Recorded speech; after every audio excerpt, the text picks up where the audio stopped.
बहुत समय पहले एक घना और रहस्यमयी जंगल था। उस जंगल में बड़े बड़े पेड़, घुमावदार नदियां और अनगिनत जानवर रहते थे। लेकिन उस जंगल के एक कोने में एक डरावना राक्षस रहता था। उसका नाम था भीमकट। भीमकट बहुत विशालकाय था। उसकी आंखें अंगारों जैसी लाल थीं और उसके बड़े बड़े नुकीले दांत किसी तलवार से कम नहीं लगते थे। लेकिन उसकी एक कमजोरी थी, वह लंगड़ा था। एक बार एक शिकारी ने उसके पैर में जहरीला तीर मार दिया था, जिससे उसका एक पैर हमेशा के लिए खराब हो गया। अब वह तेज दौड़ नहीं पाता था। इसी वजह से वह और भी गुस्सैल और खतरनाक हो गया था। जंगल के सभी जानवर उससे डरते थे और कोई उसकी गुफा के पास भी नहीं जाता था। भाग 2। गांव का नन्हा बालक। चिंटू जंगल के पास ही एक छोटा सा गांव था। उस गांव में एक नन्हा लड़का रहता था जिसका नाम चिंटू था। चिंटू बहुत चंचल और हंसमुख बच्चा था। उसकी माँ उसे बार बार समझाती थी, बेटा जंगल के अंदर मत जाना, वहाँ भीमकट राक्षस रहता है। लेकिन चिंटू को जंगल की दुनिया बहुत आकर्षक लगती थी। एक दिन चिंटू जंगल के किनारे किनारे चलते हुए अंदर पहुंच गया। वह तितलियों के पीछे दौड़ते दौड़ते जंगल के गहरे हिस्से में पहुंच गया, जहां भीमकट की गुफा थी।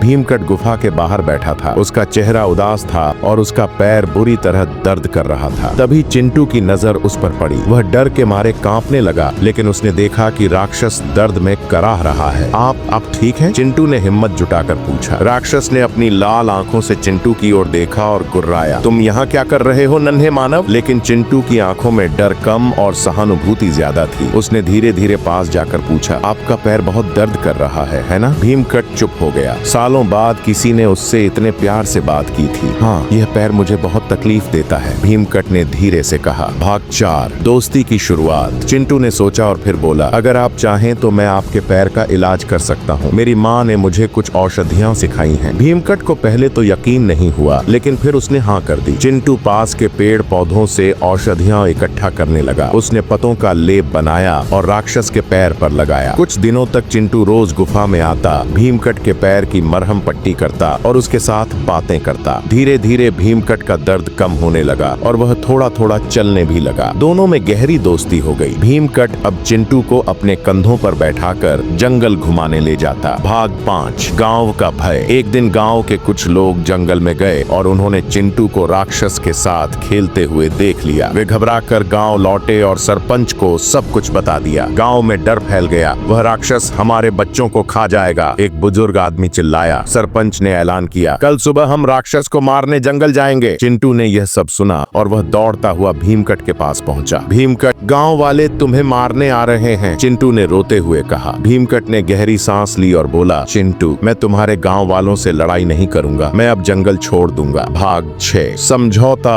और बदलाव। अगली सुबह गांव वाले हथियारों के साथ जंगल में पहुंचे, लेकिन वहां उन्हें एक विशाल राक्षस दिखाई दिया जिसने अपने हाथ ऊपर कर रखे थे। मैं तुम्हें कोई नुकसान नहीं पहुंचाऊंगा, भीमकट ने जोर से कहा। चिंटू ने आगे बढ़कर कहा, यह राक्षस बुरा नहीं है, इन्होंने कभी किसी को नुकसान नहीं पहुंचाया, यह तो मेरे दोस्त हैं। गांव वाले एक दूसरे का मुंह देखने लगे। चिंटू ने उन्हें सारी कहानी सुनाई कि कैसे भीमकट दर्द में था और उसने उसकी मदद की। सरपंच ने कहा, अगर यह राक्षस वाकई में अच्छा है तो हमें इसे मारने की जरूरत नहीं। गांव वालों ने भीमकट को माफ कर दिया और उसे जंगल में शांति से रहने की अनुमति दे दी। भाग 7। एक नई शुरुआत। अब भीमकट और चिंटू की दोस्ती और गहरी हो गई। गांव वाले भी समय समय पर भीमकट के पास आते और जंगल की सुरक्षा के लिए उससे सलाह लेते। भीमकट ने जंगल में एक संरक्षक की भूमिका निभाई और गांव तथा जंगल के बीच दोस्ती का पुल बन गया। चिंटू और भीमकट ने मिलकर यह साबित कर दिया कि दोस्ती और करुणा किसी भी डर और नफरत को मिटा सकती है। इस कहानी से हमें यह सीख मिलती है कि किसी के बाहरी रूप या पुराने व्यवहार से उसे जज नहीं करना चाहिए। करुणा,